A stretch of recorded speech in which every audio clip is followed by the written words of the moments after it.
Assalamualaikum warahmatullahi wabarakatuh.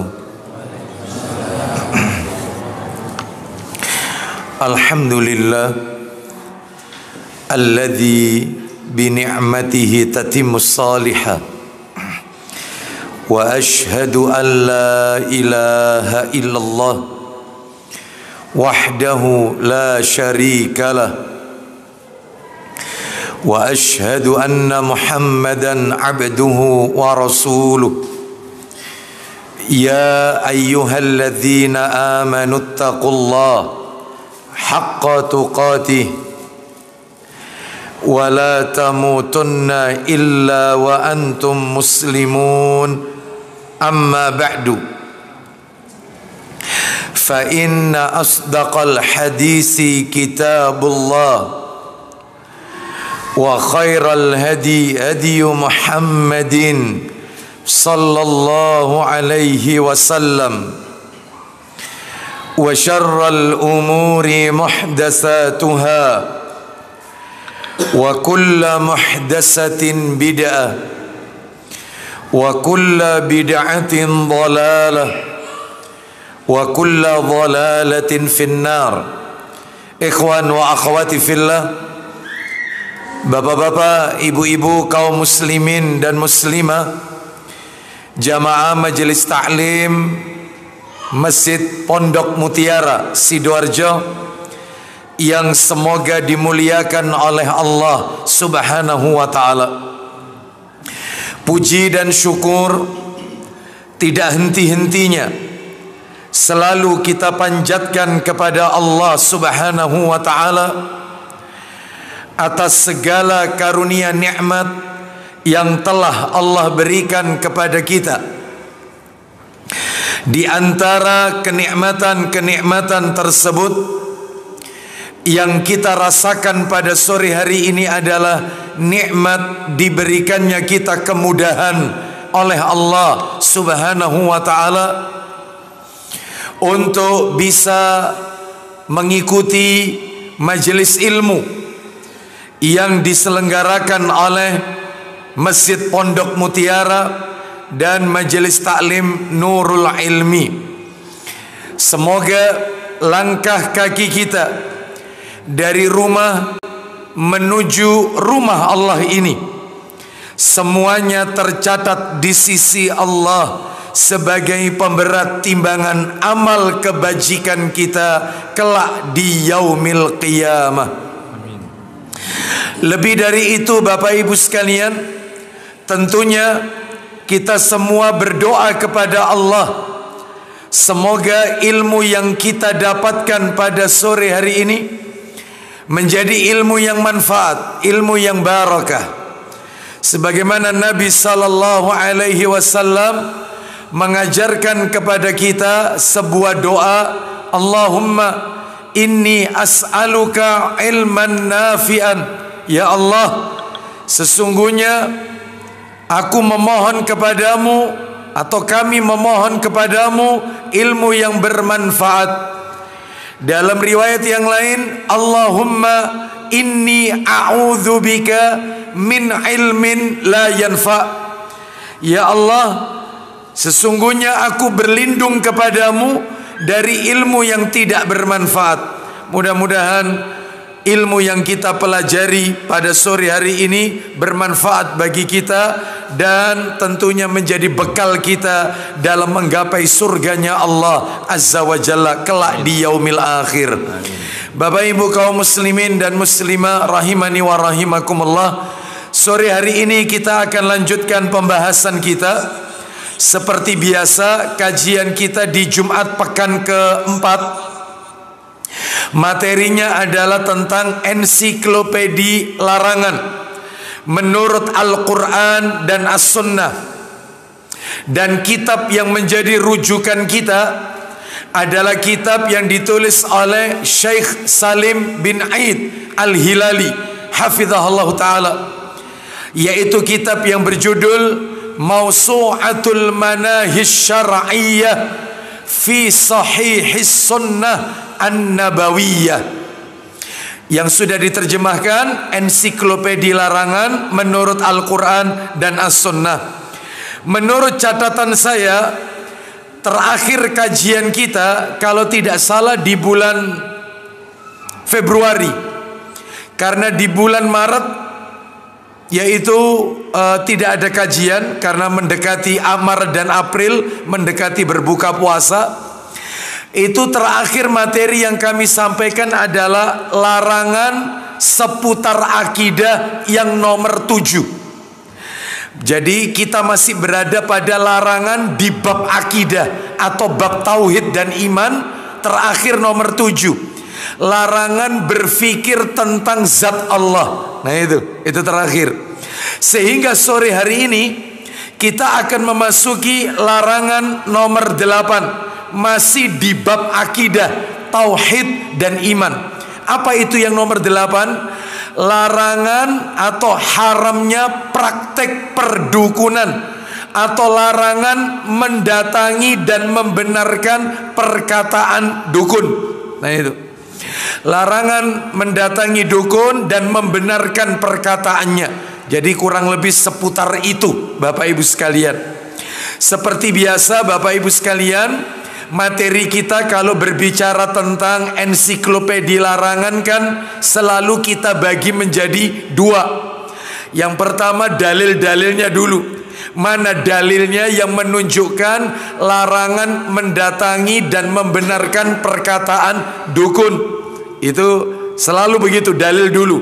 Lalu kemudian yang kedua baru penjabaran, penjelasan dari dalil-dalil yang sudah kita bacakan. Baik, sekarang kita awali dulu Bapak Ibu. Yang pertama dalil-dalil, baik di dalam Al-Quran maupun hadis-hadis Nabi Sallallahu Alaihi Wasallam yang terkait dengan yaitu haramnya praktek perdukunan, larangan mendatangi dan membenarkan perkataan dukun. Kita dengarkan hadisnya, baik kita dengarkan dalilnya, baik yang ada di dalam Al-Quran maupun di dalam hadis-hadis Nabi Sallallahu Alaihi Wasallam. Kita bahas dalil pertama. Allah Subhanahu wa Ta'ala berfirman, berarti dalil Al-Quran yang pertama. Firman Allah di dalam Al-Quran, suratnya surat Al-Baqarah, surat nomor 2 Bapak Ibu. Ayatnya ayat 102, bercerita tentang Nabi Sulaiman alaihi salam.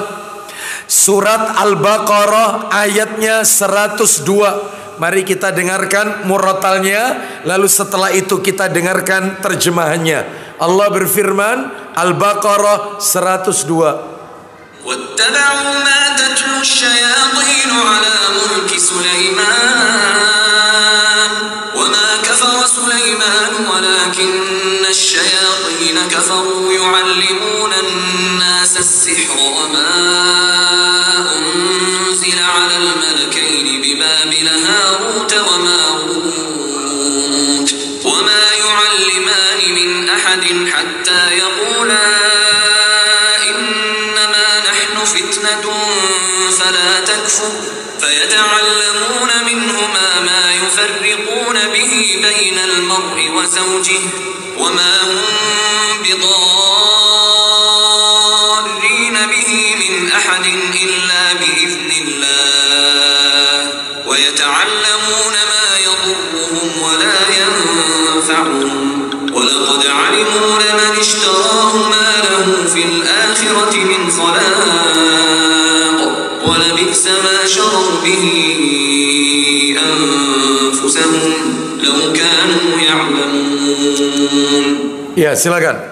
Dan mereka mengikuti apa yang dibaca oleh setan-setan pada masa kerajaan Sulaiman. Nah itu, terus kemudian Sulaiman itu tidak kafir, tetapi setan-setan itulah yang kafir. Nabi Sulaiman alaihissalam bukanlah seperti ini, yaitu orang kafir, tetapi yang kafir itu adalah syaitan-syaitan itu. Lanjut. Mereka mengajarkan sihir kepada manusia dan apa yang diturunkan kepada 2 malaikat di negeri Babilonia, yaitu Harut dan Marut. Jadi ini 2 malaikat, yang satu bernama Harut, yang satunya bernama Marut. Lanjut.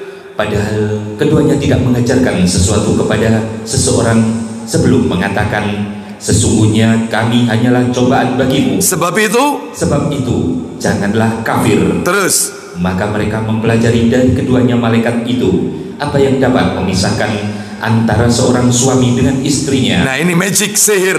Nah, nanti kita akan lihat bedanya sihir dengan dukun itu apa. Ya, terus lanjut. Mereka tidak akan dapat mencelakakan seseorang dengan sihirnya kecuali dengan izin Allah. Terus mereka mempelajari sesuatu yang mencelakakan dan tidak memberi manfaat kepada mereka, dan sungguh mereka sudah tahu barang siapa membeli menggunakan sihir itu niscaya tidak akan mendapat keuntungan di akhirat, dan sungguh sangatlah buruk perbuatan mereka yang menjual dirinya dengan sihir, sekiranya mereka tahu. Baik, Bapak Ibu sekalian, rahimani wa rahimakumullah. Ayat ini mengandung 6 pelajaran, Bapak Ibu. Sebagaimana yang bisa kami nukil di dalam tafsir Ibnu Katsir, ada 6 poin yang bisa kita ambil dari ayat ini. Al-Baqarah ayat 102 ini. Yang pertama yang harus kita perhatikan adalah Nabi Sulaiman alaihissalam tidak mengajarkan sihir, dan Nabi Sulaiman bukanlah orang yang kafir. Nabi Sulaiman alaihissalam tidak pernah mengajarkan sihir, dan Nabi Sulaiman bukanlah sosok seorang nabi yang kafir. Bukan. Ini yang nomor satu ini. Nomor dua, orang yang melakukan sihir dapat dipastikan berada dalam kekufuran. Kufur itu perbuatannya, orangnya kafir. Sama dengan syirik. Syirik itu perbuatannya, orangnya musyrik. Nah, begitu. Jadi orang yang belajar sihir itu termasuk sulap, itu sihir. Orang yang mempelajari sihir, hipnotis, masuk ini. Orang yang mempelajari sihir dapat dipastikan orang tersebut dalam kekufuran, bisa kafir. Sebab dari tadi ayatnya kita dengarkan bertubi-tubi, ya, bahwasanya mereka yang mempelajari ini adalah orang-orang kafir. Terus yang ketiga, tujuan syaitan. Nah, ini tujuan syaitan mengajarkan sihir kepada manusia, ya. Tujuan syaitan mengajarkan sihir kepada manusia agar manusia menyekutukan Allah, ya.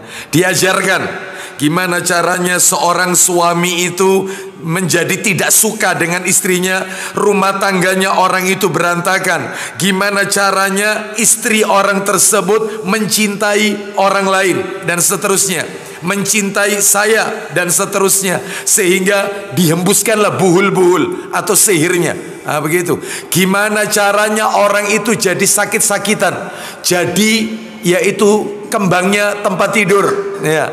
Padahal sehat walafiat. Dokter medis mengatakan orang ini tidak ada penyakit apa-apa, tapi dia nggak bisa bergerak.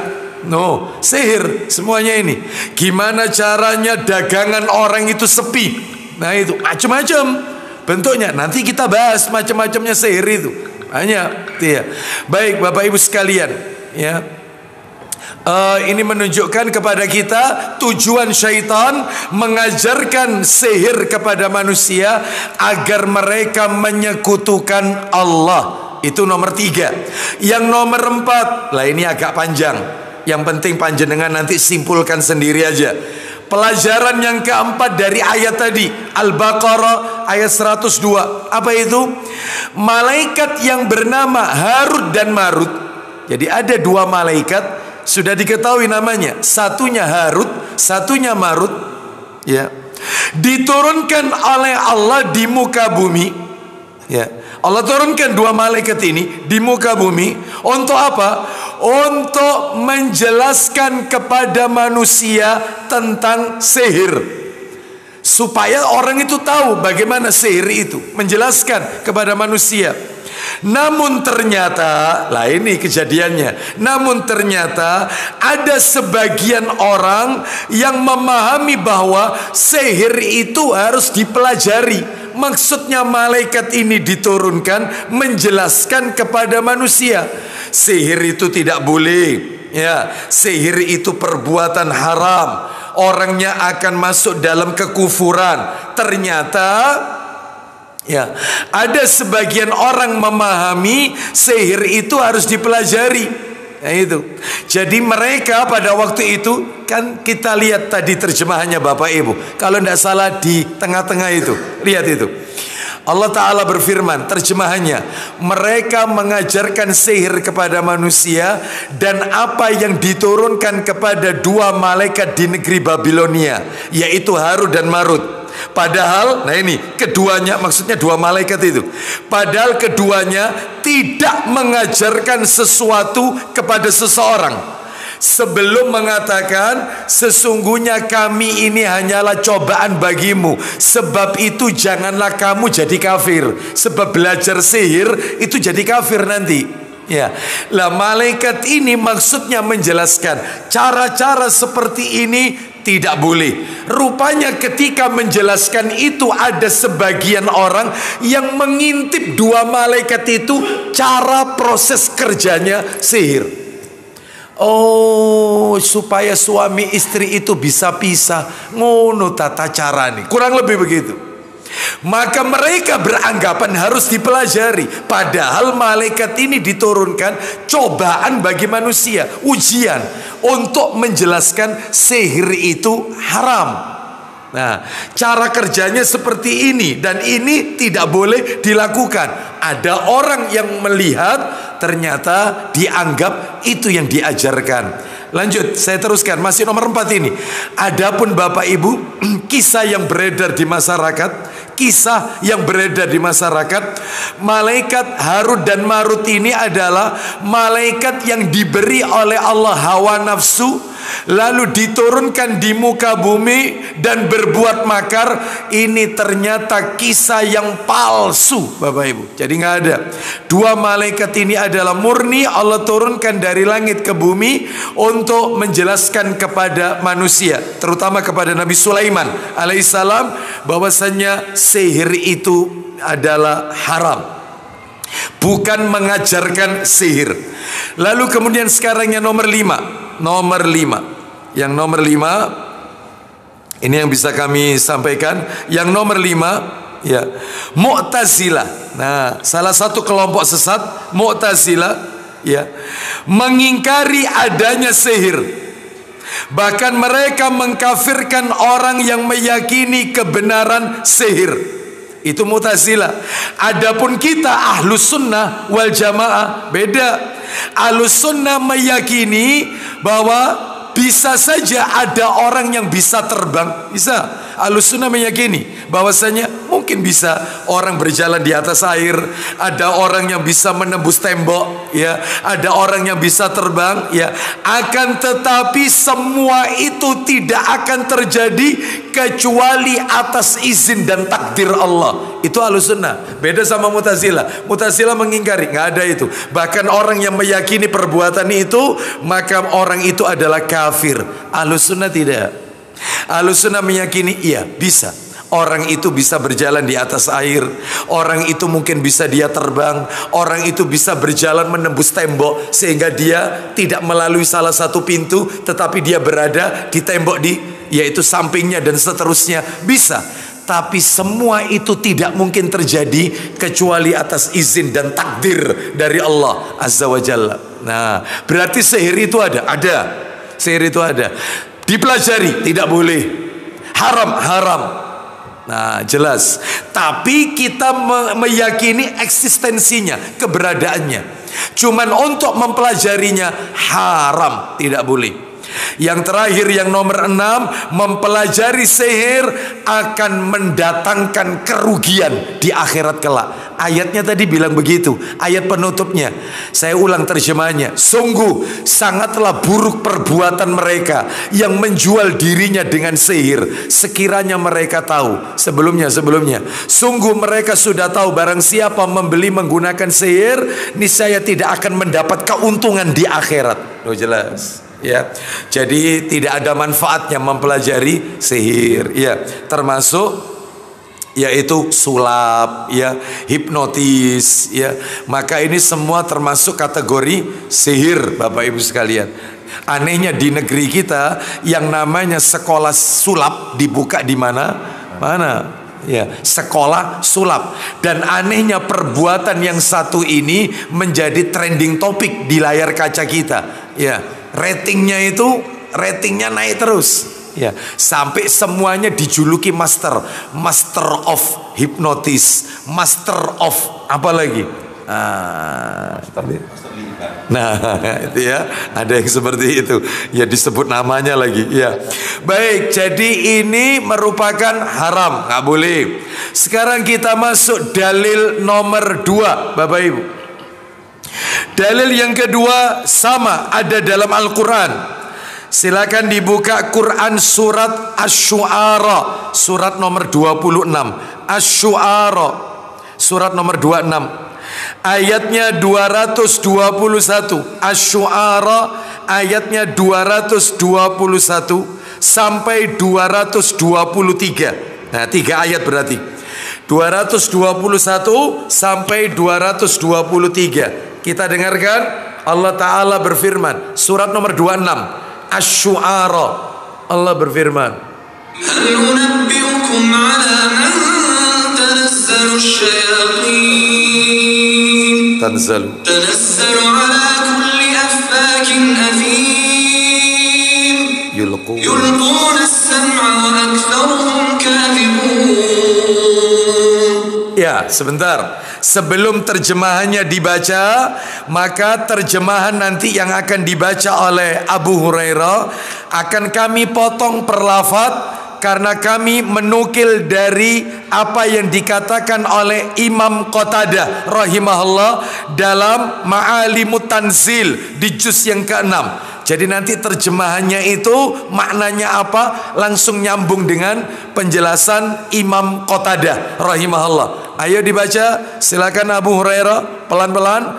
Maukah aku beritakan kepadamu kepada siapa setan-setan itu turun? Nah, jadi firman Allah, maukah kalian aku beritahukan kepada siapa syaitan-syaitan itu turun? Lanjut, belum poinnya, silakan. Mereka setan turun kepada setiap pendusta yang banyak berdosa. Stop. Nah, dijelaskan dalam ayat ini, syaitan itu turun karena kepada setiap pendusta yang banyak berbuat dosa. Siapa ini? Maksudnya kata Imam Qatadah rahimahullah, para dukun dan tukang sihir. Jadi syaitan-syaitan itu turun kepada siapa? Kepada para dukun dan tukang sihir. Lanjut, silakan. Mereka stop. Mereka, siapa yang dimaksud mereka? Para syaitan-syaitan tersebut. Lanjut, menyampaikan hasil pendengaran mereka. Stop. Syaitan-syaitan itu menyampaikan hasil yang mereka dengarkan dengan apa? Dengan mencuri berita dari langit kepada para dukun dan tukang sihir. Jadi syaitan-syaitan itu mencuri berita-berita gaib yang dari langit. Setelah itu diambil dan diberikan turun, diberikan kepada tukang-tukang tenung, paranormal, black magic, tukang sihir. Nah ini. Terus kemudian sedangkan kebanyakan mereka orang-orang pendusta. Nah, lalu si dukun tersebut mengemas menjadi sekian banyak, yaitu berita. Makanya Bapak Ibu sekalian, Aisyah radhiyallahu anhuma, beliau itu pernah tanya kepada Nabi, wahai Rasulullah, ada kalanya yang diucapkan dukun itu benar, wahai Rasulullah. Dia mengucapkan Anda bakal begini, Anda bakal, terkadang itu benar, wahai Rasulullah. Ya, apa kata Nabi? Memang dia yaitu mendapatkan informasi dari syaitan. Syaitan itu mencuri berita gaib, satu berita gaib yang diberikan kepada tukang tenung. Lalu si tukang tenung mengemas menjadi 100 berita. Yang diambil syaitan satu, yang dikemas oleh dukun 100. Kira-kira yang canggih setannya apa dukunnya? Ya, yang diambil setan berapa? Satu berita, beritanya cuma satu, tetapi sama si dukun itu dikemas 100. Lihat dukun, Ya, ketika dia meramal seseorang, Anda itu nanti bakal begini, bakal begini. Terus juga saya melihat garis tangan Anda itu nanti akan ada begini, begini, begini. Padahal yang dicuri cuma satu. Jadi dia mengemas sekian berita. Kadang-kadang ada yang pas. Yang pas itulah berita gaib yang dicuri oleh syaitan. Nah, ya, untuk disampaikan kepada tukang tenung. Berarti kalau begitu, dukun ini merupakan apa ini? Apanya syaitan berarti? Asisten. Ya, jadi agennya. Nah, berarti kalau begitu dukun itu berkolaborasi dengan syaitan. Iya, jin syaitan. Oleh karena itu maka orang yang mempelajarinya kufur, Bapak Ibu sekalian. Nggak boleh. Ya, ramalan apapun bentuk ramalannya. Baik, itu dalil nomor 2. Sekarang kita masuk dalil nomor 3. Nah, hadis. Mulai hadis.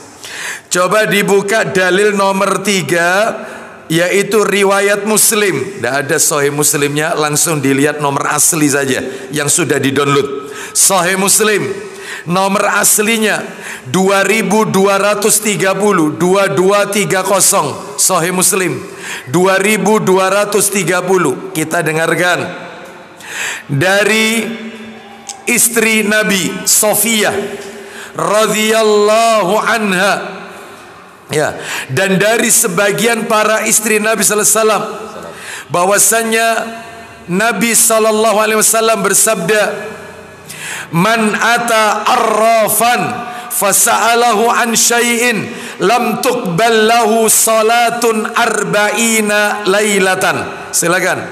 Dari Sofiyah radhiyallahu anha, dari sebagian para istri Nabi sallallahu alaihi wasallam. Ya. Dari Nabi sallallahu alaihi wasallam, beliau bersabda. Stop. Abu Hurairah bisa nggak membaca teks Arabnya? Man ata arrafan. Sampai situ aja. Coba, apa benar itu? Nabi bersabda, yang bawa sendiri, man ata arrafan. Ya, silakan. Ada baca. Man ata arrafan. Betul, man ata arrafan. Kenapa? Nanti Bapak Ibu saya akan singgung tipe-tipe macam-macam dukun. Salah satunya ada dukun itu yang disebut dengan arrafan.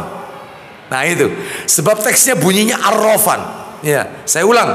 Man ata arrafan fasalahu an syai'in lam tuqbal lahu salatun arba'ina lailatan. Ayo dibaca.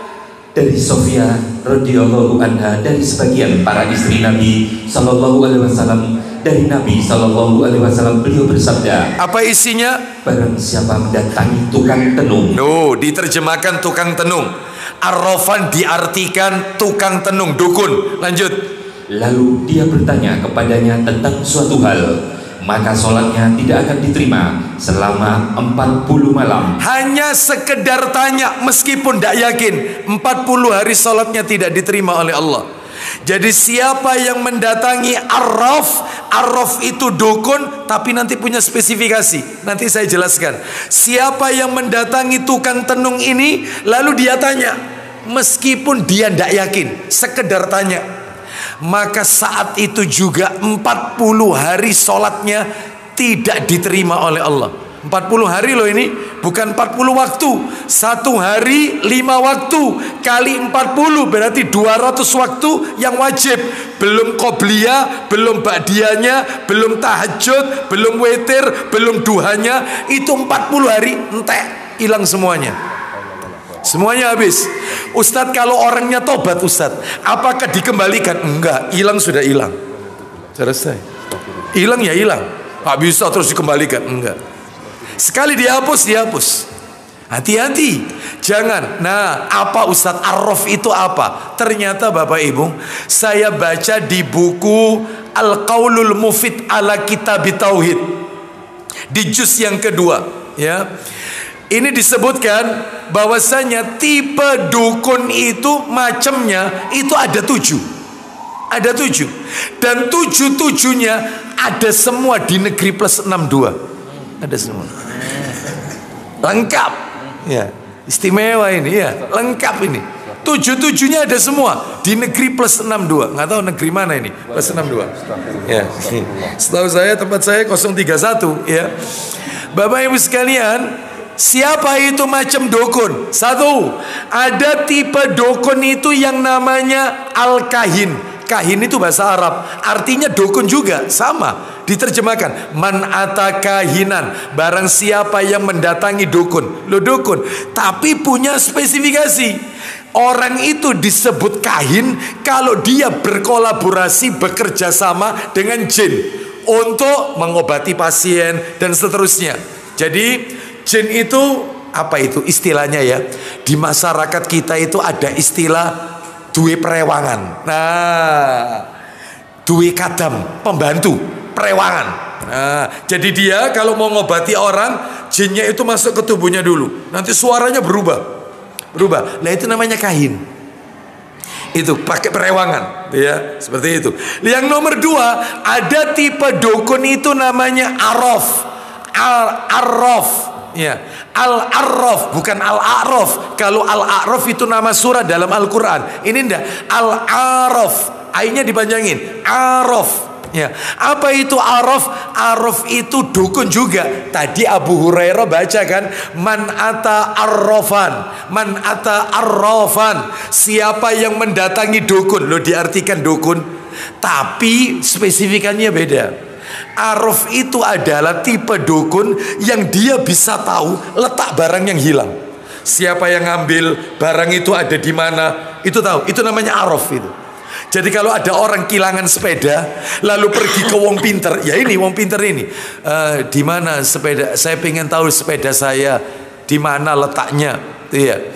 Katanya si dukun ini, si araf ini, tukang tenung ini, kapan hilangnya? Baru saja diambilkan air di Terawang.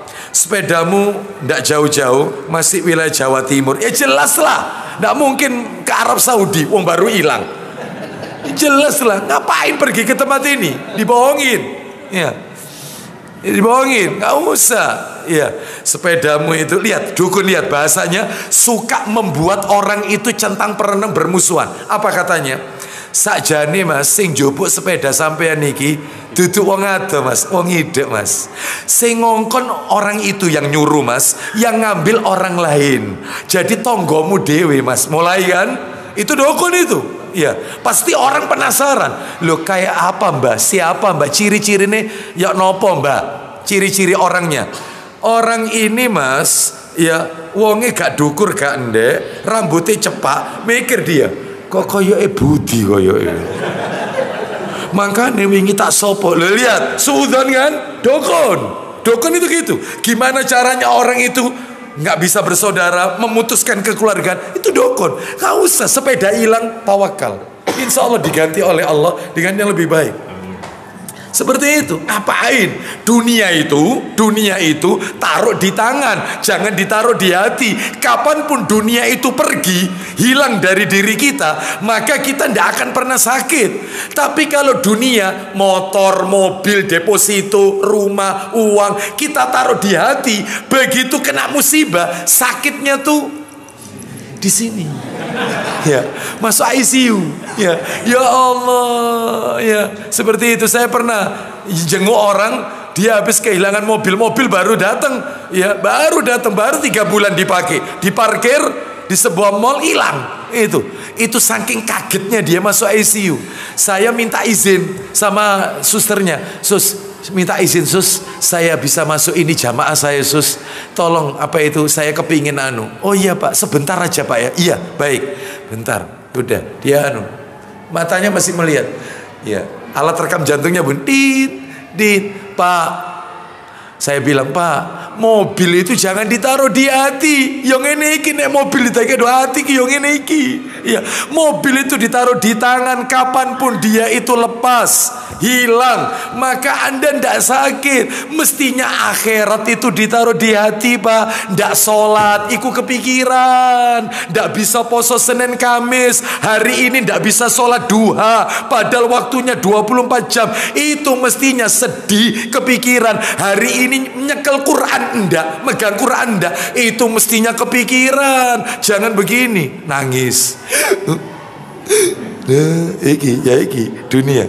Makanya bapak-bapak, ibu-ibu, mohon maaf, dunia itu jangan ditaruh di hati. Iya, begitu hilang, alhamdulillah, mungkin Allah akan ganti kepada saya, ganti yang lebih baik. Semua sudah ditulis oleh Allah. Pulang ke rumah istrinya tanya, "Lo di mobil?" Alhamdulillah, mungkin masih dipakai oleh orang lain, dimanfaatkan. Selesai. Insya Allah rezeki itu kumane. Selesai. Seperti itu. Ngapain pusing? Semua ini sudah ditulis oleh Allah Azza wa Jalla. Rezeki kita ditulis, sabar, insya Allah diganti oleh Allah. Seperti itu. Termasuk ibu-ibu, suami itu mestinya ditaruh di tangan, jangan ditaruh hati. Ya. Jadi kapanpun dia nikah lagi, Anda tidak akan tidak sakit. Ya. Hah? Pulang semua. Tidak apa-apa, di sini ada takmirnya. Ibu-ibu, bapak-bapak sekalian. Jadi itu, kenapa kok sakit hati? Karena suaminya ditaruh di hati. Itu mestinya bapak-bapak, ya, itu tanamkan. Saya pun juga demikian. Saya tanamkan. Ya, kalau saya meninggal, saya wafat, maka saya di dalam kubur harus merasakan, harus siap bahwasanya istri saya akan bersanding dengan suami yang lain, anak-anak saya akan memanggil papa yang lain. Selesai. Tapi juga gitu, sampaikan ke istri, nek kon sing mati disian, kamu juga harus siap. Anak-anakmu akan memanggil mama yang baru lagi. Kelar. Itulah dunia. Betul atau tidak? Kapan dia ada bersama kita, kapan dia ninggalkan kita. Wis itulah dunia. Ngapain terus termehek-mehek? Wah, ini kebanyakan nonton sinetron. Nggak usah takdir, nggak usah sedih. Dunia itu begitu. Insya Allah ketemu nanti di akhirat. Selesai. Itu aja. Ya. Jadi orang kalau belajar takdir, aman hidupnya, tidak akan resah. Ya. Tidak akan resah. Usaha sepi, ya sudah takdirnya. Si bapak-bapak itu apalagi karyawan atau apa UMR nggak naik-naik, nggak usah turun ke jalan, ya, demo, nggak usah. Karena rezeki kita tidak diatur oleh undang-undang. Rezeki kita itu diatur oleh Allah. Anda bertakwa, wa may yattaqillah yaj'al lahu makhraja. Siapa yang bertakwa kepada Allah, Allah berikan jalan keluar. Wa yarzuqhu min haitsu la yahtasib. Allah berikan rizki dari arah yang tidak disangka-sangka. Nah, itu. Kembali tadi ya. Jadi yang nomor 2 tipe dukun itu apa tadi? Araf. Araf itu adalah bisa mengetahui barang yang hilang, itu araf. Yang nomor 3, ada tipe dukun itu namanya an-nujum. Nujum. Ya, an-nujum atau Iya, an-nujum. Tipe dukun ini namanya an-nujum. Apa itu? Nujum itu kan bintang. Jadi pakai ramalan bintang. Sagittarius, keuangannya bagaimana? Ya, Aries, Pisces, Cancer, Leo. Ya, itu gimana asmaranya, bagaimana keuangannya. Itu Bapak Ibu baca di koran. Anda cocokkan dengan tanggal lahir Anda, bulan apa, tanggal berapa, bintangnya apa. Oh, keuangan lagi oke, asmara oke. Dalam hati. Kok cocok ya? Hari itu 40 hari sholat tidak diterima oleh Allah. Gak diterima. Gak usah baca yang seperti ini. Ini semua ramalan semua, pakai perbintangan. Nah itu. Terus yang nomor 4, ada tipe dukun yang namanya ar-ramal. Namanya saja peramal. Ar-ramal. Banyak dulu di zaman Nabi yang namanya ar-ramal, peramal ini. Dulu di zaman Nabi, jadi mereka kalau didatangi pasien, si dukun ini namanya ar-ramal ini, dia menyuruh pasien itu ngambil batu, nyari batu. Batu diambil sama si dukun dikasih tanda. Seret. Lalu si orang itu suruh melempar batu itu. Set. Begitu dilempar jatuh, nanti dilihat tandanya itu menghadap kemana. Kalau tandanya menghadap ke kanan, Anda bakal begini. Ramal. Kalau tandanya itu menghadap ke bawah, ketutupan, terbalik batu itu Anda bakal begini, keluarga Anda begini. Macam-macam.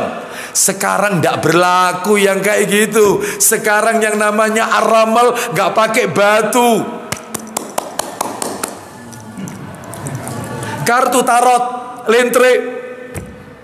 Anda mau tanya apa masalah jodoh? Silakan, mau dicari yang mana kartunya. Jodoh Anda, kalau sampean kepingin langgeng jodoh Anda daerah Surabaya Utara, Ampel berarti. Ampel. Ampel Bapak Ibu. Iya. Kocok lagi. Sampean mau tanya apa? Saya mau tanya pekerjaan. Oh iya. Kocok. Sudah. Pekerjaan. Ayo dibuka. Pekerjaan yang bagus. Ya. Kalau pengen langgeng, enak kerjanya di wilayah Surabaya Selatan. Sidoarjo. Iya. Sidoarjo Selatan. Ya. Utara. Ya itu, ya seperti itu. Oh iya. Kalau saya pengen rumah, bagaimana? Pengen rumah, kocok lagi. Rumah yang bagus daerah Surabaya Barat, Banyorep. Alangkah bingungnya orang ini, jodoh di Ampel, kerja di sana, rumah di sana. 4 mata angin. Ya Allah, dibohongin, jangan, ya nggak usah. Sekarang nggak model gitu lagi, pakai garis tangan. Oh, dilihat, coba lihat garis tangannya. Ini namanya ramal ini. Ramal dibaca. Oh ya, Anda bakal begini. Ini semua kufur, Bapak Ibu sekalian. Nggak usah. Terus kemudian yang nomor 5, ada tipe dukun itu yang namanya adalah tipe dukun itu yang nomor 5, ya nomor 5 ini ya. Nomor 5 ini namanya adalah Al-Hazir. Al-Hazir yaitu tipe dukun yang dia Al-Hazir. Al-Hazir ini adalah tipe dukun yang dia itu untuk untuk solusi yang dia berikan itu memakai ini Bapak Ibu sekalian, pakai suara-suara, pakai suara burung atau dilihat dari apa yang dilihat oleh orang itu atau suara-suara burung, ada kaitannya dengan memakai hewan. Nah, seperti itu. Tokek misalnya dia teke sugi. Ya, teke ya miskin. Terus tidak bunyi lagi. Wah, dikejar-kejar itu tokeknya. Ya, itu. Ada lagi tipe dukun itu, sebentar, kok agak lupa saya. Ada tipe dukun itu Az-Zajir. Az-Zajir, yaitu tipe dukun yang satu ini Bapak Ibu sekalian adalah seperti ini Bapak Ibu. Apa itu? Indigo. Jadi dia bisa mengetahui letak barang yang gaib. Nah itu, barang-barang yang gaib, sesuatu yang gaib. Ya, misalnya di pojok sana ada orang tinggi besar, begini. Oh, seperti itu. Ya, jadi ini namanya Az-Zajir. Ini indigo. Dia mengetahui sesuatu yang akan terjadi dan seterusnya. Dan masih banyak sebenarnya. Kurang satu lagi saya lupa. Itu ada tipe dukun. Dan semuanya itu ada semua di negeri kita Bapak Ibu. Oleh karena itu jangan datangi yang seperti ini. Baik. Jadi kembali ke dalil nomor berapa tadi? 3 ya. Dalil nomor 3. Mendatangi tukang tenung, maka berapa hari sholatnya tidak diterima? 40 hari. 40 hari. Ya, itu baik sholat yang wajib maupun sholat yang sunnah tidak diterima selama 40 hari. Ya. Kita lanjutkan dalil nomor 4. Dalil nomor 4. Silakan dibuka Sahih Targhib wa Tarhib jilid 4. Jilid 4. Nomornya 2433. Dalil nomor 4 ini.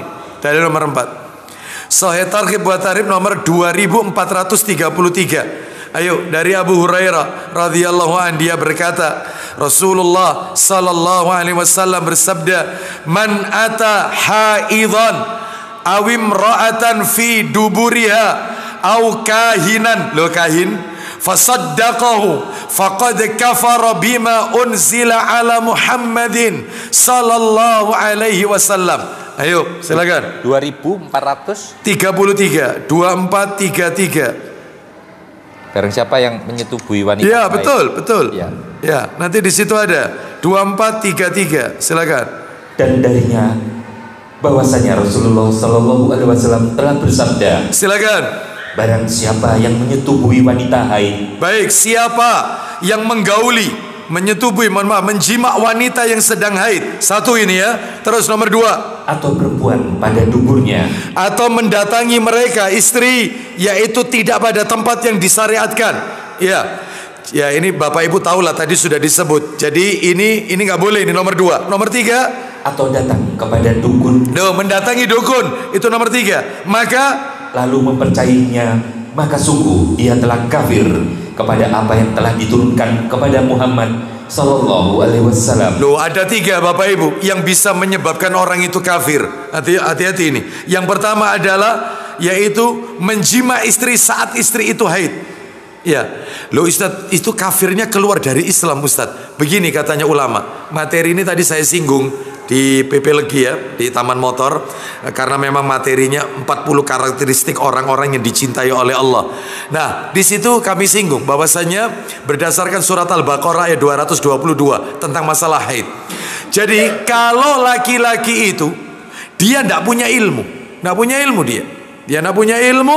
dia menikah, lalu karena hawa nafsunya tidak terbendung, maka dia melakukan itu kepada istrinya saat istrinya haid. Sedangkan istrinya tahu ilmu, misalnya istrinya sudah melarang, tapi karena ini ditekan, artinya dipaksa, apalagi laki-lakinya suaminya tidak punya ilmu, maka laki-laki ini tidak sampai mengeluarkannya dari Islam. Enggak, tapi dosa besar dan wajib kena bayar kafarat. Apa kafaratnya? Coba dibuka Abu Dawud yang di download aja, Abu Dawud nomor 265, Abu Dawud 265 dari Ibnu Abbas radhiyallahu anhuma. Abu Dawud bayar kafarat, tapi wajib bayar kafarat, wajib itu. Apa dendanya itu? Kafaratnya, hukumannya apa?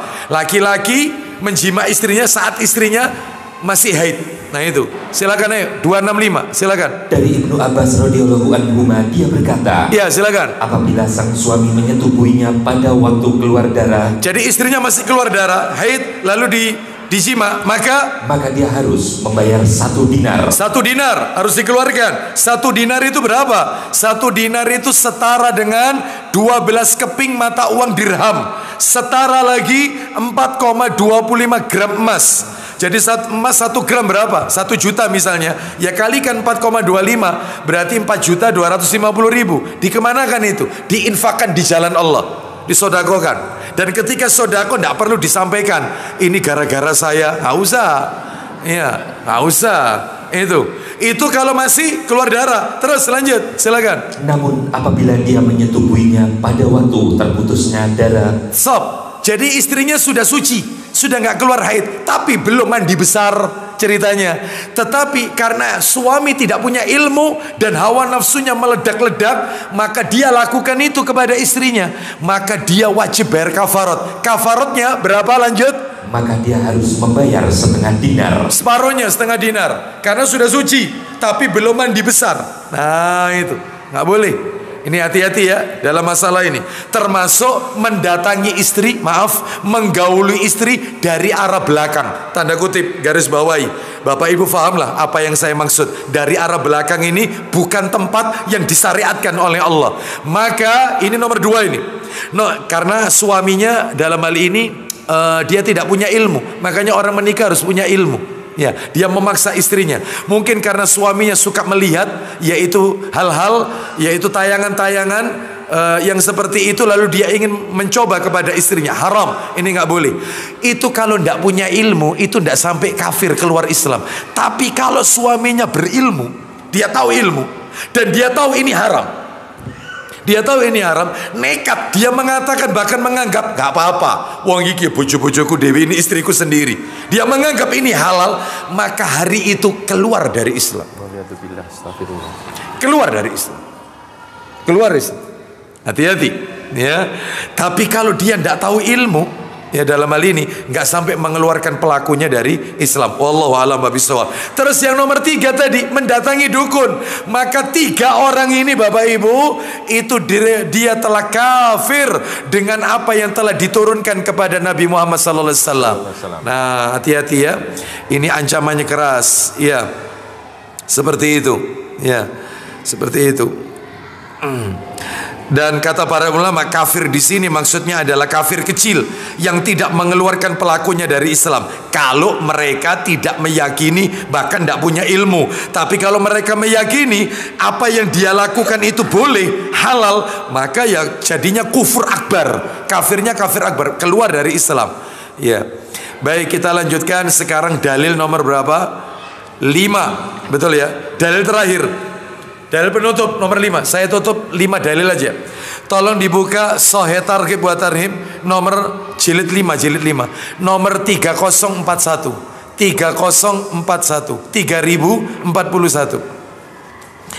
An Imran ibni Husain radhiyallahu an qala Rasulullah sallallahu alaihi wasallam laisa minna man tatayyara aw tutayyira aw takahana aw tukuhina lahu aw sahara aw suhira lahu.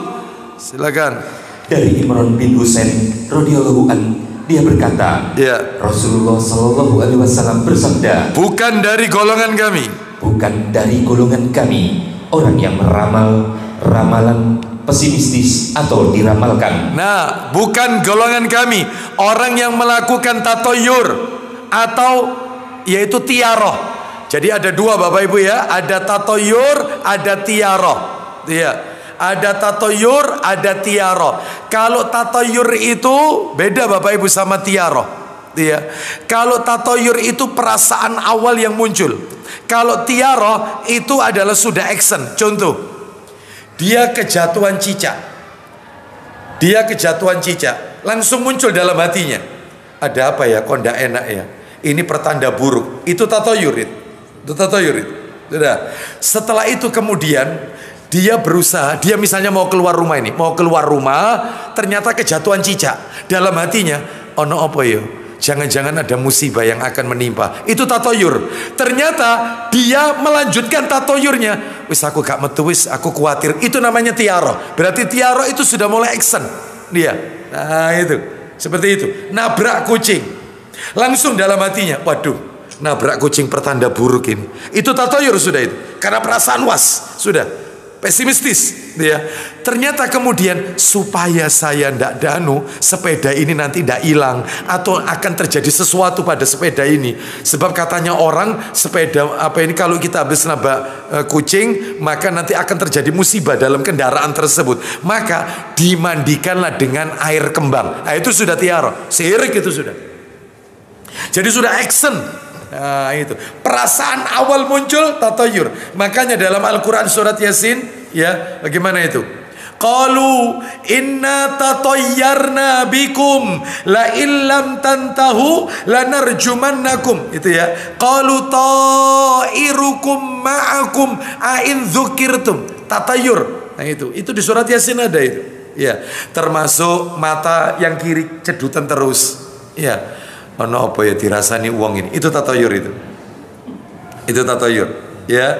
Terus kemudian misalnya lagi tangan kiri gatelan terus kayak duit ya, kudike memang ya. Seperti itu Bapak Ibu sekalian ya. Contoh lagi pakai baju kebalik ya, gigi atas patah maka harus ditanam ke bawah. Kalau gigi bawah yang patah maka harus ditaruh di atas genteng kan gitu, supaya tidak hujan. Celana dalam ditaruh di atas. Nah ini semua tatoyur semua. Hati-hati ya, hati-hati, banyak di masyarakat kita ya. Wanita hamil tidak boleh lihat orang mati, nanti bayinya sawanan. Itu tatoyur. Wanita hamil tidak boleh lihat orang jelek. Kalau lihat orang jelek sambil memegang perutnya, ngucapin apa itu? Amit-amit, khawatir nanti bayinya ketularan. Oh, itu kali kira-kira kalau dengar orangnya marah atau tidak? Marah. Ya, marah lah. Seperti itu. Nah itu tatoyur ya. Itu wanita hamil nyimpan peniti, nyimpan gunting, itu juga sama. Bayi lahir di bawah bantalnya dikasih sapu lidi supaya tidak diganggu setan. Itu sama ya, sama. Termasuk memperlakukan hari-hari, plasenta dan seterusnya. Nah ini semuanya banyak tatoyur di masyarakat kita. Kita lanjutkan. Terus lanjut Abu Hurairah. Meramal hal-hal gaib atau diramalkan. Meramal hal-hal gaib termasuk dukun ini atau minta diramalkan. Hati-hati. Terus kemudian menyihir atau disihirkan untuknya. Menyihir atau minta disihirkan. Dia datang kepada tukang sihir, dukun, saya minta tolong, orang ini jahat sudah sama saya, sudah jahat sekali. Minta tolong sampean gawe wong iki dadi ambene, atau sampean gawe loro-loro entah apa tak apa. Minta disihirkan. No, minta tolong saya, dikasihlah minuman, dikasihlah kemudian gulanya habis dikasih mantra-mantra, terus kemudian disuguhkan orang itu dipakai minuman, ya, supaya apa, orangnya kena pengaruh sihir. Itu banyak yang kayak begini. Hati-hati, ya. Banyak seperti ini. Terus kemudian kita lanjutkan, waman atakahinan fasaddaqahu bima yaqul faqad kafara bima unzila ala Muhammadin sallallahu alaihi wasallam. Ayo. Siapa yang mendatangi dukun lalu membenarkan pernyataannya, maka telah kufur dengan syariat yang diturunkan kepada Muhammad sallallahu alaihi wasallam. No, meskipun dia tidak percaya. Jadi begini tingkatannya Bapak Ibu. Kalau dia pergi ke dukun, dia bertanya kepada si tukang tenung, tapi dia tidak yakin, hanya tanya, tidak yakin, 40 hari sholatnya tidak diterima. Tapi kalau dia tanya disertai keyakinan, itu dia telah kufur dengan syariat yang dibawa oleh Nabi Muhammad sallallahu alaihi wasallam. Oh, seperti itu Bapak Ibu. Hati-hati, ya. Yang namanya wong pinter sekarang ada dua. Ada yang black magic, ada yang white magic. Ada dukun hitam, ada dukun putih. Dukun hitam medianya pakai air kembang, dukun putih medianya ayat-ayat Quran. Ya, pakai gelas, ya. A'udzubillahi minasyaitonir rajim. Minum. Dukun ini, asli dukun. Nggak boleh. Meniup ke minuman itu nggak boleh. Apalagi sampai diludahi. Nggak boleh. Itu asli bukan juru ruqyah, tapi dukun. Ya, pakai sorban orangnya, terus ngobati pasien. Apa katanya? Penyakitnya pasien, pasiennya suruh beli kambing. Nanti penyakitnya ditransfer ke kambing. Ada nggak yang kayak gini? Masuk TV kok beberapa waktu yang Ustadz loh ini, Ustadz. Makanya dukun itu ada dua, ada yang hitam, ada yang putih. Itu kalau dukun putih medianya Quran, wirid dan seterusnya. Itu, ya, seperti itu. Kepingin rezeki lancar, suruh baca, ya Latif ya Razak. Bagus sebenarnya Asmaul Husna. Tapi yang bikin tidak bagus ini adalah Ya Latif ya Razak, Ya Latif ya Razak dibaca 777 kali. Dan bacanya adalah saat malam dalam kondisi macam-macam. Enggak nafas. Ya. Dan Bapak Ibu sekalian, mohon maaf, tidak ada yang namanya jin itu gratisan. Tidak ada. Tidak ada jin itu jin gratisan. Tidak ada. Pasti dia ngasih syarat. Lihat dukun kalau mau ngobati pasti ngasih syarat. Syaratnya itu suruh bawa telur pasiennya. Nanti penyakitnya dipindah ke telur. Jadi telur yang dibawa oleh si pasiennya dibawa ke dalam, yang dikeluarkan yang dia punya. Begitu dipecah, biar warnanya merah, sampean digawe uang. Padahal kalau kita dulu pernah belajar ilmu kimia, dulu masih ada persamaan reaksi dulu kalau kita sempat belajar. Itu telur kalau dikum ke cuka, ya, atau apa, maka dia itu akan ya agak lumer, sehingga mau dimasukin apapun itu bisa. Lalu kemudian dikeringkan, ditos, dikeringkan, keras lagi dia. Bisa. Rupanya pinter dukun ya, belajar kimia rupanya. Iya. Atau pinter. Iya. Seperti itu. Nah itu dipecah nanti ada apa? Ini jelas ya. Itu ada lagi misalnya, yaitu mereka dukun ini misalnya memakai wirid-wirid Ya Latif ya Razak supaya syaratnya apa? Syaratnya itu macam-macam. Pasiennya suruh beli apa, pasiennya apa, itu. Ada yang dulu sempat viral, ramai sekali di layar kaca kita. Seorang dukun, Ustadz, seorang dukun yang mengobati pasiennya itu di ruang yang gelap. Pasiennya suruh telanjang bulat. Karena apa? Karena di situ nanti akan ada macam-macam. Ya, seperti itu. Nah, inilah syaratnya. Ada yang syaratnya si dukun ini suruh mengencingi Al-Quran. Ada. Terus ada lagi syarat yang lebih horor lagi. Kalau kita yaitu buang air besar, maka tempat pijakan kaki kita saat buang hajat itu adalah Al-Quran. Lu coba. Dan itu yang namanya jin dikabulkan. Ya, asalkan ada yang tiap malam apa harus yaitu menyembelih ayam cemani, ayam hitam legam. Ini jin itu tidak ada yang gratisan, pasti ngasih syarat, dan syaratnya mesti aneh-aneh. Dan itulah yang menyebabkan orang itu kafir, syirik. keluar dari Islam. Tujuannya jin supaya orang menyekutukan Allah. Itu tujuannya sihir itu. Nah, tujuannya itu pasti tidak mungkin tidak ada syarat. Tidak mungkin. Ya, ada saya beberapa waktu diberitahu ada seseorang yang dia itu awalnya tidak lumpuh, tiba-tiba nggak bisa jalan. Ya. Alias lumpuh. Lalu dia sudah pergi ke dokter apa macam-macam sudah itu, sampai dia kepingin mau keluar negeri apa itu, dan seterusnya. Qadarullah belum berhasil.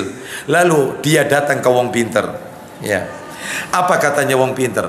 Sikil sampean iki iso waras, syaratnya satu, sampean cari tulangnya orang mati. Loh, aneh kan?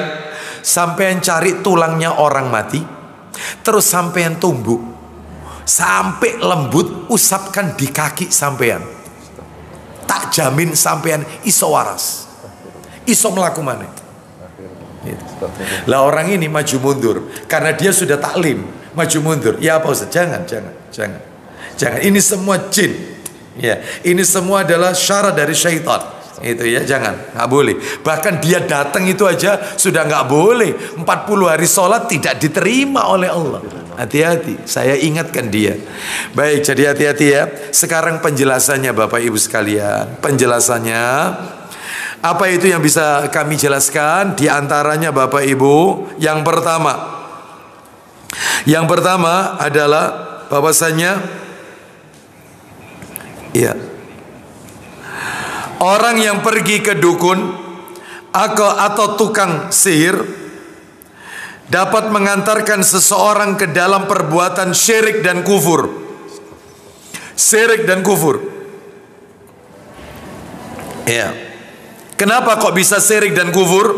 Orang yang mendatangi dukun, tukang sihir, karena alasannya mereka mengaku-ngaku mengetahui hal yang gaib. Padahal yang memiliki kekuasaan tentang hal yang gaib, pemegang kunci ilmu gaib, hanya siapa Bapak Ibu? Allah Azza wa Jalla. Makanya ini merupakan perbuatan syirik dan kufur. Itu alasan pertama. Alasan yang kedua, karena mereka bekerja sama dengan jin untuk melakukan perbuatan kufur dan syirik. Ya tadi saya singgung, mesti ngasih syarat. Jin itu mesti memberikan syarat. Ya, mempersembahkan hewan kurban, ya, seperti itu, menghina Al-Quran, atau perbuatan-perbuatan kafir lainnya, seperti itu. Ya, itu. Jadi macam-macam syaratnya ini, macam-macam syaratnya. Harus minum air apa begitu setiap hari apa, itu ya. Harus poso mutih, misalnya, sudah. Seperti itu, tidak macam-macam. Harus ada lagi syaratnya, tidak boleh mandi selama berapa hari. Oh, gitu, macam-macam. Mesti aneh. Tidak ada gratisan. Makanya menyuruh orang melakukan, tidak boleh sholat. Ada, ya, sampean jangan sholat selama sekian hari. Sebab kalau ndak, ini ndak akan mempan, ini ndak akan sampean tak benteng itu kok gini. Oh, ya, kayak gitu. Macam-macam. Kita lanjutkan. Jadi ini yang pertama ya, ini yang pertama. Yang kedua, Bapak Ibu sekalian, yang kedua, yang harus penjelasannya ini, nomor 2. Yang kedua, hukum mendatangi dukun dan tukang sihir termasuk dosa besar. Dosa besar. Kecuali jika menemuinya untuk menguji dan mengungkap kebohongannya. Nah, boleh, nggak apa-apa. Kecuali kita datang untuk menguji, mengungkap kebohongannya, seperti itu boleh. Ya, kita datang, ya, dites. Coba apa sih ini dan seterusnya? Gimana sih ini? Mesti dia jawab, oh begini, salah. Wong itu loh, ini begini kok begini. Berarti sampean pendusta. Sampean ini berarti orang yang, nah boleh, nggak apa-apa. Untuk menguji, ya, untuk mengingkari dan mengungkap kebohongannya. Ini perkara yang bagus dan dituntut oleh syariat. Kecuali itu. Tapi kalau datang hanya sekedar tanya, apalagi ditambah meyakini yang diucapkan, bahaya, bisa kafir terhadap syariat yang dibawa Nabi Muhammad, ya, sallallahu alaihi wasallam. Itu yang nomor 2. Yang nomor 3 penjelasannya. Yang nomor 3, ya, menghilangkan sihir dengan bantuan dukun adalah juga perbuatan yang dilarang dalam agama. Nggak boleh. Ya, kan ada orang itu yang dia itu terkena sihir. Dia terkena sihir. Nanti tak tunjukkan jenis-jenis sihir, macam-macamnya sihir. Ada orang itu yang terkena sihir, lalu dia cara berobatnya, karena banyak yang menyarankan, sampean yang mau pinter wae, sampean kesini seterusnya.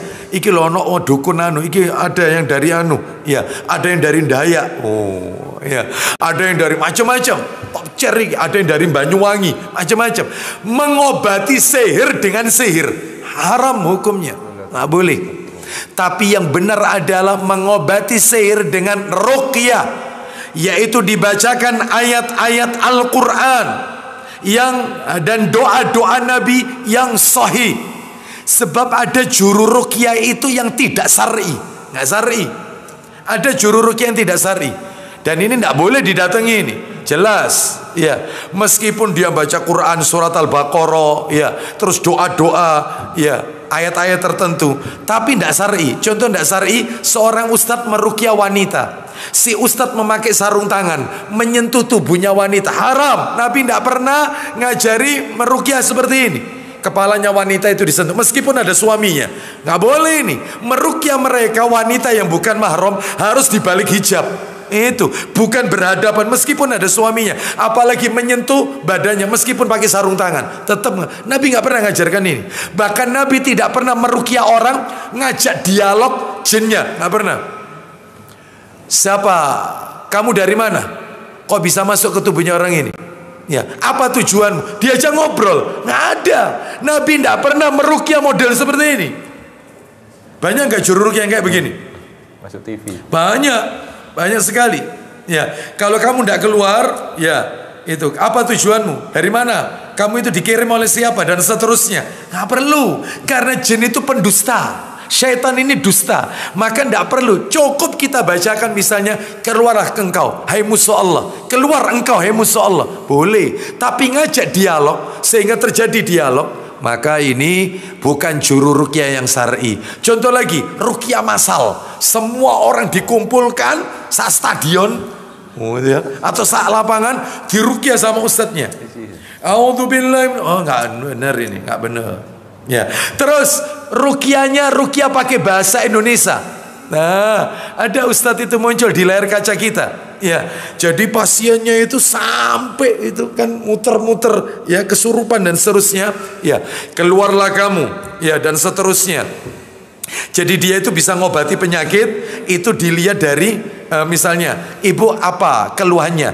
Saya itu keluhan saya itu ustadz, itu di ulu hati saya itu seperti nyeri ustadz, nyeri terus. Itu apa kata si ustadz? Anda ini kurang baik hubungannya sama mertua. Ada enggak ustadz yang kayak gini? Ya, Anda kurang baik. Ternyata diakui, ya memang kurang baik. Terus Anda itu sama suami suka begini. Nah, sekarang saya akan bacakan. Nah, bacanya cuma singkat, tapi semuanya pakai bahasa Indonesia. Nggak boleh, harus menggunakan bahasa Arab yang fasih. Ini berarti bukan juru ruqyah yang syar'i. Termasuk diantaranya juru ruqyah yang tidak syar'i adalah yang tidak syar'i, membuka rumah ruqyah. Nggak usah, ya, rumah ruqyah nggak usah, ya, biro ruqyah nggak usah, ya, biro jodoh boleh, ya. Ini rumah ruqyah nggak ada. Kalau rumah bekam ustadz nggak masalah. Tapi kalau rumah ruqyah jadi ada satu tempat khusus, ya nggak usah. Tiap orang itu dituntut untuk bisa baca Quran, tiap orang, dan dia tiap orang bisa membantu saudaranya dari bacaan yang dia hafal. Itu mestinya.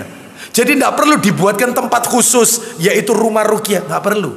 Karena ini semua tidak pernah diajarkan oleh Nabi SAW. Makanya setiap kita harus bisa baca Quran dan harus punya hafalan Quran. Jadi kalau ada istri kita, suami kita yang sakit, anak kita yang sakit, kita yang meruqyah, ruqyah mandiri, atau kita meruqyah diri kita sendiri.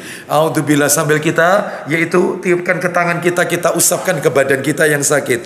Nah, seperti itu. Ruqyah mandiri, nggak usah datangkan ustaz juru ruqyah. Makanya dituntut untuk bisa baca Al-Quran. Nah itu ya. Oleh karena itu Bapak Ibu sekalian, memang tidak dilarang meminta diruqyah, itu tidak dilarang, tidak berdosa. Cuman dia kehilangan kesempatan masuk daftar 70.000 orang masuk surga tanpa hisab. Kehilangan kesempatan, cuman tidak dosa. Seseorang datang kepada Ustadz, Ustadz tolong rumah saya diruqyah Ustadz. Iya, rumah saya diruqyah. Loh memangnya kenapa? Uang saya itu loh Ustadz sering hilang. Oh iya, ATM-nya siapa yang megang? Istri saya. Ya wis iku wis. Gak usah diruqyah, gak usah. Sini ke ATM sopo. Nah itu loh. Enggak ini Ustaz. Iya, ini uang yang saya simpan di rumah, bukan yang di bank Ustaz. Bukan. Yang saya simpan, saya tuh nyimpen uang 100 gitu ya. 500.000 hilang 50 gitu ya. Dan sudah saya tanya enggak ada. Sampai saya katanya orang pinter suruh naruh kaca, konde kayak koco. Oh, itu supaya toyolnya itu kalau berkaca, kan gitu. Nah, saya katakan Anda datang ke orang pinter itu tidak boleh, sholatnya tidak diterima oleh Allah. Segera taubat kepada Allah. Caranya adalah yang benar, tidak usah manggil juru ruqyah. Caranya itu diruqyah sendiri, rumahnya dibacai surat Al-Baqarah, itu aja. Tapi kalau misalnya datangkan boleh, tidak berdosa. Cuman Anda kehilangan kesempatan masuk 70.000 daftar masuk surga tanpa hisab dan azab. Kalau 70.000 Ustaz ya sudah dihabiskan oleh sahabat Nabi Ustaz. Loh, katanya Nabi ada dalil yang lain. 70.000 itu setiap 1.000 orangnya, setiap 1.000 orang itu 70.000 lagi. Setiap 1.000. Jadi kalau ada 70.000 berarti 1.000-annya ada berapa? 70. 1.000, 1.000, 1.000, 1.000. Berarti ada 70. Lah setiap 1.000 70.000 lagi. 70.000, 70.000 kali 70. Lah setiap 1.000-nya lagi 70.000 lagi. Ya insya Allah mudah-mudahan kita masuk lah. Nah itu. Oh gitu Ustaz. Iya, jangan manggil juru ruqyah. Diruqyah mandiri aja. Nanam pohon bidara, karena itu penolak jin. Itu ya seperti itu. Kalau anaknya nangis terus ya sudahlah diruqyah. Kalau enggak, tolong nanti kalau mandi dimandii dengan air bidara supaya pengaruhnya itu, sebab anak saya itu kadang-kadang itu bisa lihat gitu loh Ustaz. Nah gitu, maka dimandi, yaitu dibilas dengan air bidara, dari daun bidara dan seterusnya. Jadi itu penting Bapak Ibu sekalian. Jadi ini yang nomor berapa tadi? Penjelasannya nomor berapa? 3 ya. Yang nomor 4, macam-macam sihir. Nah ini macam-macam sihir. Sihir itu Bapak Ibu macamnya itu ada 7. Sihir itu, yang pertama ada sihir itu yang namanya sihir tafrik, sihir perceraian. Sihir tafrik, sihir perceraian itu ada. Jadi misi utamanya mencerai-beraikan suami istri, menggagalkan, menghancurkan harmonisasi hubungan sosial manusia antara ibu sama anak. Akad bisnis jual beli sering gagal. Ustadz, saya itu kalau jual itu Ustadz, ya Allah, nanti sudah deal Ustadz ya, sudah dinotaris sih Ustadz, nanti batal orangnya. Nah itu, nanti saya itu apa gitu ya, apa usaha apa gagal. Nah itu kena sihir, namanya sihir tafrik. Sihir tafrik termasuk perceraian. Terus yang kedua sihir mahabbah, sihir cinta. Orang Jawa mengenal dengan nama asian atau pelet. Sulawesi, daerah Sulawesi dikenal dengan guna-guna, sihir guna-guna. Lah ini pelet ini, sihir cinta. Jadi cara kerjanya itu adalah memunculkan rasa cinta yang berlebihan. Rasa cinta yang berlebihan. Ya, ada seorang bilang kepada saya, Ustadz bisa meruqyah. Saya tidak punya ilmu untuk itu. Saya pernah memang mengikuti pelatihan ruqyah 3 hari di tempat pondoknya Ustadz Agus Hasan Basori, hafizahullah ta'ala, Ma'had Al-Um, pondok pesantren Al-Um di Malang. 3 hari saya ikut memang. Itu bahkan saya sama istri saya ikut waktu itu. Nah, Bapak Ibu sekalian, tapi saya tidak punya kemampuan. untuk melakukan itu. Itu untuk diri saya, untuk keluarga saya, bukan untuk orang lain. Kalau panjenengan berkenan, tak carikan ustadz yang lain yang memiliki kemampuan. Memangnya kenapa? Anak saya ini ustadz ceritanya itu seneng sama seseorang, ceritanya disenengi. Terus kemudian saya orang tuanya ndak cocok. Saya bilang sama anak saya, tolong nak putusan sing enak sing api. Sama anak saya diputus, alasannya aku masih pengen sekolah, aku masih pengen kuliah S1, S2. Kamu mau nunggu. Lah yang laki-laki tentunya ndak mau nunggu, Ustaz, kesuwen. Akhirnya singkat cerita putus. Semenjak itu Ustaz, anak saya sekarang ini kayak orang linglung, Ustaz. Jadi di kamar terus. Kalau lihat orang takut, Ustaz, ketakutan, kayak histeris gitu, ketakutan. Terus linglung. Kalau diajak ngomong itu kayak blank. Nggak anu. Ya apa Ustadz ya, saya kasihan. Anak perempuan lagi, kan kasihan. Nah, siapa Ustadz ya? Akhirnya saya jelaskan begini. Nah ini namanya sihir mahabbah. Sihir mahabbah itu. Jadi dimunculkan cinta yang berlebihan atau kerinduan seksual yang menggebu-gebu terhadap korban sihirnya. Atau sebaliknya, ketika putus cinta itu kayak linglung. Nah itu namanya sihir mahabbah. Terus yang nomor 3, sihir khumul, sihir pengacau pikiran. Nah ini masuk ini, sihir khumul, sihir pengacau pikiran. Contohnya penderitanya minder. Orangnya suka minder total, suka menyendiri, suka mengisolasi diri, benci linglung. Lah ini cemas berlebihan. Ada orang seperti ini. Ya, mau sholat Bismillah. Allahu Akbar. Bismillahirrahmanirrahim. Allahu Akbar.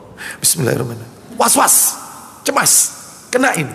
Ya, ini harus diruqyah. Itu sihir khumul, sihir pengacau pikiran. Itu ya. Terus nomor 4, sihir hawatif, sihir bisikan.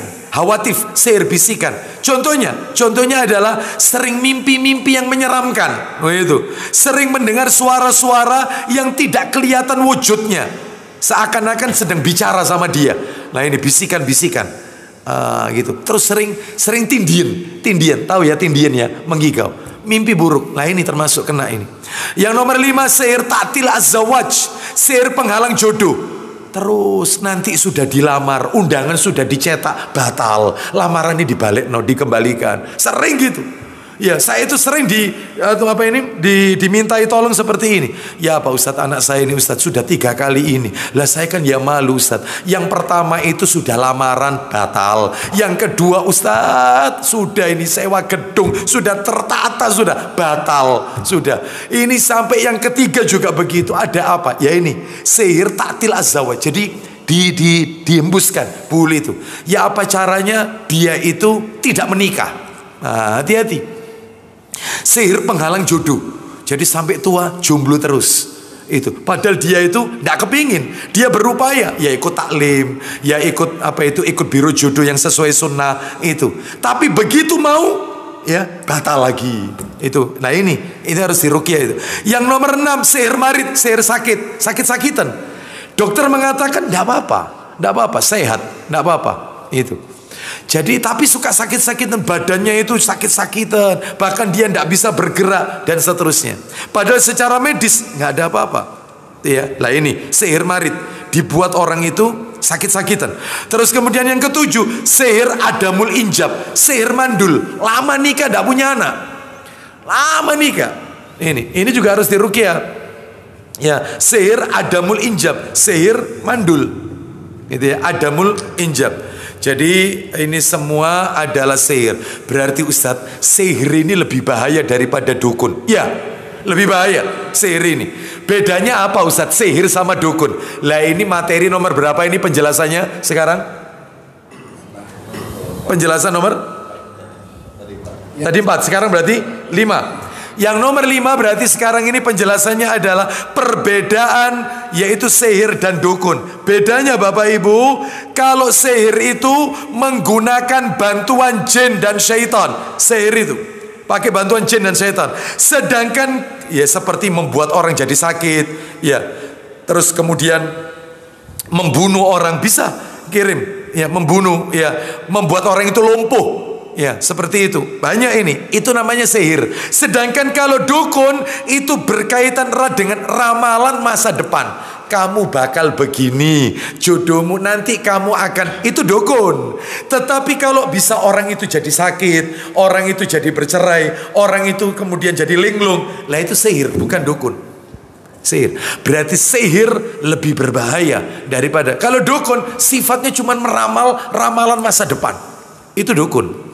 Gitu ya. Sekarang yang terakhir penutup. Lah ini Bapak Ibu sekalian, penutup ini ya, penutup sebagai penutup adalah yang perlu panjenengan ketahui adalah ternyata Bapak Ibu. Nah, ini ya, ternyata yang namanya dukun tadi itu kan suka mencuri dengar berita gaib dari langit. Setan-setan yang mencuri dengar itu kan setan.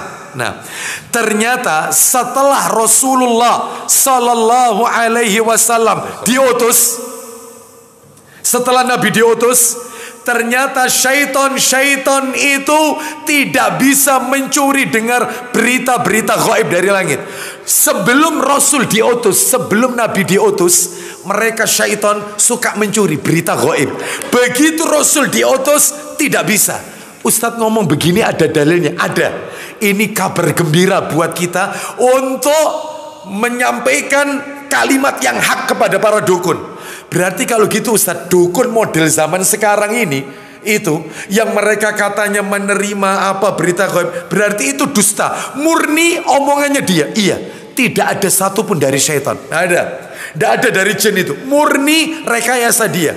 Karena sudah ada satu ayat Quran untuk membantah mereka. Setelah Rasul diutus, jin tidak bisa lagi mencuri berita gaib dari langit. Di mana itu dalilnya? Quran surat 72. Kita dengarkan. Quran surat 72. Oh, ayat ini menohok sekali ini. Ya, surat 72, surat Al-Jin, ayatnya ayat 8 dan 9. Surat Al-Jin ayat 8 dan 9. Ayat 8 dan 9. Allah Ta'ala berfirman, وَأَنَّا لَمَسْنَا السَّمَاءَ فَوَجَدْنَاهَا مُلِئَتْ حَرَسًا شَدِيدًا وَشُهُبًا وَأَنَّا كُنَّا نَقْعُدُ مِنْهَا مَقَاعِدَ لِلسَّمْعِ فَمَنْ يَسْتَمِعِ الْآنَ يَجِدْ لَهُ شِهَابًا رَصَدًا. Ya, silakan.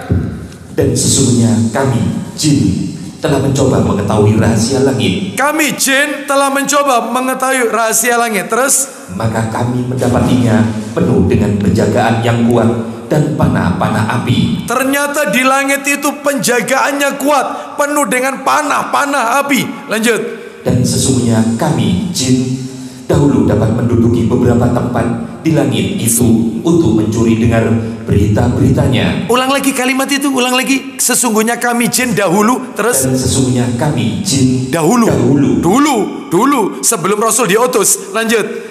dapat menduduki beberapa tempat di langit itu untuk mencuri dengar berita-beritanya. Terus, Tetapi sekarang, nah ini ulang lagi, tetapi sekarang, sekali lagi Abu Hurairah. tetapi sekarang, Lanjut. siapa mencoba mencuri dengar seperti itu, Maka pasti akan menjumpai panah-panah api yang mengintai untuk membakarnya. sudah tidak ada lagi. Berarti murni dukun sekarang ini itu hasil rekayasanya dia, bukan berita gaib dari langit. Palsu berarti. Ya, baik. Jadi kalau ada yang meramal, palsu. Iya, palsu. Iya. Saya ini dapat wangsit, ada. Surat Al-Jin ayat 8 dan 9. Tolong sampaikan iki wajah niki. Tidak ada, jangan dipercaya. Itu murni rekayasa dia. Ya, baik, demikian Bapak Ibu sekalian, semoga menjadi tambahan ilmu yang bermanfaat. Mudah-mudahan Allah menjauhkan kita dan keluarga kita dari fitnah syahwat dan fitnah syubhat, dari perdukunan dan mendatangi dukun. Mudah-mudahan Allah wafatkan kita dalam keadaan husnul khatimah. Ya, demikian Bapak Ibu, mohon maaf karena kita harus berbagi majelis ilmu ya dengan teman-teman di Al-Firdaus PP Legi, dan insya Allah kita akan sambung berarti kajian berikutnya Jumat keempat nomor 9 insya Allah, nomor 9 nanti saya WA insya Allah. Kita tutup ya, dengan kafaratul majlis. Wassallallahu ala nabiyyina wa ala alihi washabihi wasallam. Subhanakallahumma wa bihamdika asyhadu an la ilaha illa anta astaghfiruka wa atubu ilaik. Wa akhiru da'wana anil hamdulillahi rabbil alamin. Assalamualaikum warahmatullahi wabarakatuh.